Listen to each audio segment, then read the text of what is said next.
നമസ്തേ, എല്ലാവർക്കും എൻ്റെ ആത്മനമസ്കാരം. ഞാൻ ഭാവവൃത്തം എന്നൊരു പുസ്തകം എഴുതിയിരുന്നു. അത് പ്രധാനമായിട്ടും ഭാരതീയരുടെ സൃഷ്ടി സങ്കല്പം എന്താണ് എന്ന് പറയാനതിനു വേണ്ടിയാണ് എഴുതിയത്. അപ്പൊ ഈ ഭാരതത്തിലെ വൈദിക ഋഷിമാരുടെ വാക്കുകളിൽ ഈ പ്രപഞ്ച സൃഷ്ടി എങ്ങനെയാണ് ഉണ്ടായത്, അതിനെക്കുറിച്ച് ഭാരതീയരുടെ കാഴ്ചപ്പാട് എന്താണ്, സൃഷ്ടിയെക്കുറിച്ചുള്ള ഭാരതീയരുടെ കാഴ്ചപ്പാട് എന്താണ്, അത് ഏതേത് വേദങ്ങളിൽ ഏതേത് മന്ത്രങ്ങളിലാണ് പറയുന്നത്, അതിന് സാരമായിട്ട് അതിന്റെ സാരാംശം എങ്ങനെ പഠിക്കാൻ പറ്റും എന്നൊക്കെ ആളുകൾ എന്നോട് ചോദിക്കാറുണ്ട്.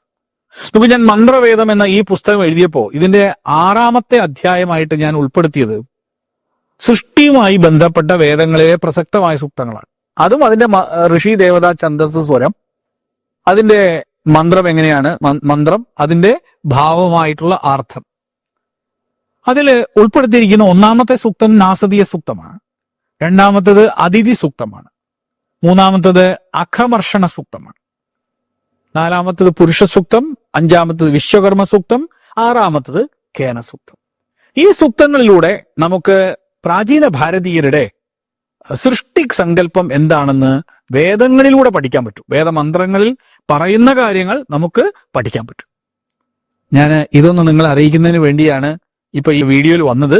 മന്ത്രവേദം എന്ന പുസ്തകം നിങ്ങൾ വായിക്കുക, പഠിക്കുക, മനസ്സിലാക്കുക, പ്രചരിപ്പിക്കുക. ആത്മനമസ്കാരം.